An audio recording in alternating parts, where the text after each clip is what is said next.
Pirates pitcher Paul Skeens, Cy Young winner, joins us in an hour from now. Reggie Miller will stop by as well. Pat Forde, Sports Illustrated senior writer, host of Others Receiving Votes podcast at SI.com. He will be at the Texas-Georgia game on Saturday, then on site for USC-Oregon as well. Oh, you went to Texas-Georgia. I'm sorry. Then you'll be at the USC-Oregon game. You're moving around sort of like Lane Kiffin is. So what do you make of this tour of the South with Lane Kiffin? I need the private jet access that Lane and his family has right now. It's brazen. It's, I think, insulting to the current Mississippi team. But it's Lane Kiffin.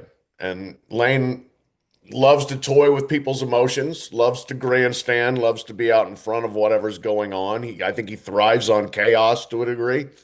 And so sending your family to Florida and to LSU when there's 0.0% chance that that's not going to become a big public deal is pretty on brand for Lane. But, I mean, if I'm an Ole Miss fan, if I'm an Ole Miss player and you've bought in for this season that's the best the school's had in 60 years and your coach's family's out doing this, I'd be a little bit ticked.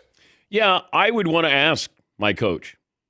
I would want to say, are you all in with us? Right.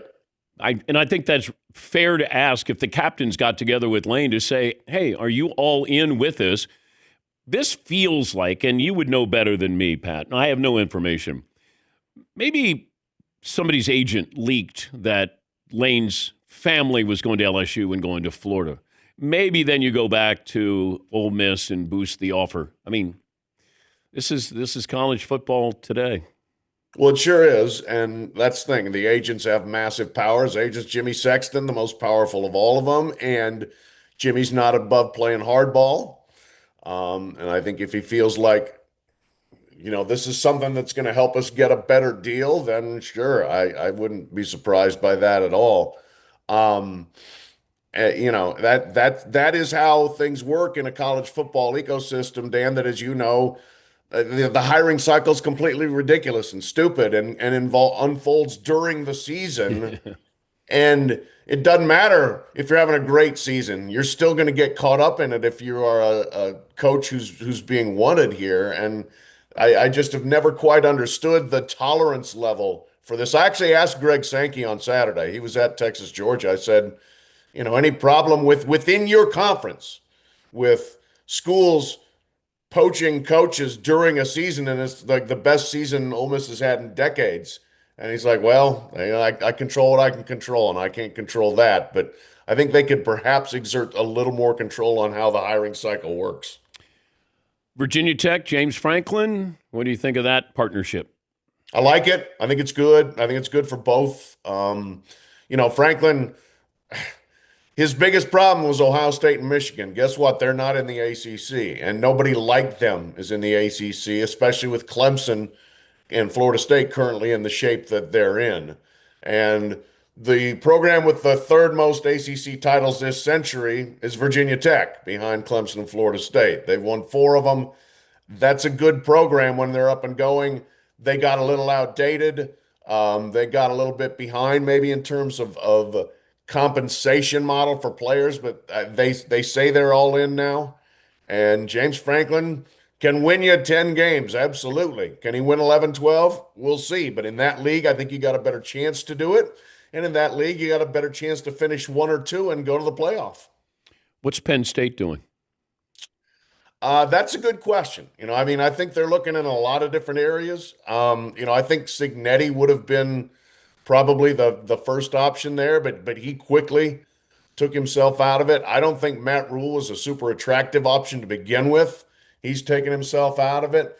A lot of talk about assistant coaches, Brian Hartline at Ohio State, possibly Joe Brady from the NFL, who's with the Buffalo Bills.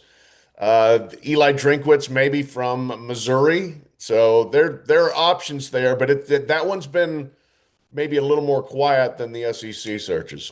What about the other job openings? What do you got? Arkansas, UCLA, Oklahoma State? Yeah, all of those. Arkansas, again, that was one where Rhett Lashley made a lot of sense, but he's taken his name out. I think Alex Golish at South Florida has done a good job there, could be in play possibly at an Arkansas. He was the offensive coordinator for Josh Heupel at Tennessee. UCLA is an interesting one. I'm not sure where they're at out there. I still think that could be an attractive job, but they've been so far behind from a money standpoint that how much do they want to catch up? We're going to find out. Oklahoma State, been a lot of talk about some coaches from Texas possibly going there, and that makes sense from a recruiting standpoint. Eric Morris at North Texas, who's having a great season, 10-1, and plays an entertaining offense. Some people of that nature. We're talking to Pat Forde, Sports Illustrated senior writer. The Sarkeesian rumors, Diana Rossini on her podcast talked about that his people are exploring or at least putting feelers out there for the NFL. What do you make of that, especially if they don't make the playoffs? Yeah, I mean, I wouldn't be shocked if he's at least going to look at it, and I would trust Diana Rossini's reporting on that. But I don't think Texas is like fed up with Steve Sarkeesian to the point of like, please go. I don't think they've reached that point. This season's definitely been a disappointment. You start number one, you're now 7-3. You're probably out of the playoff. Maybe if you beat Texas A&M, you can reverse that. But I would say next year would be a critical mass year for him. And here's the question there, Dan.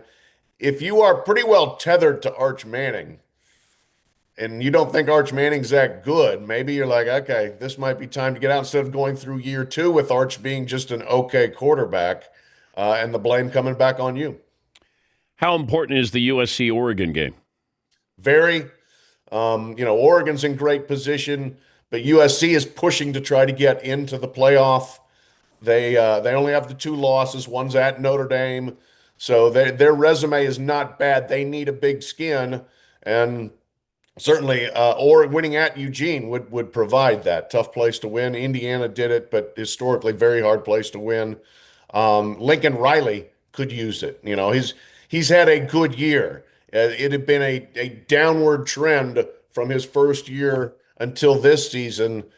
Maybe reversing that now. A big way to reverse it is to win this game, finish 10-2, and make the playoff. Has he bought himself another year, no matter what the outcome is this weekend? Yeah, mostly because he's too expensive. I mean, his buyout's astronomical, and I think it's easier still on top of that because they're 8-2, and they should at worst be 9-3 in the regular season, close to the playoff chase, that sort of thing. Have gotten over some of the shortcomings that we've seen year after year from him. So I think there's definite signs of improvement, and they've got a big recruiting class coming in for next year. Safe travels, Pat. Thanks for joining us. My pleasure, Dan. Thank you. Pat Forde, Sports Illustrated senior writer, host of Others Receiving Votes podcast at SI.com. He'll be at the USC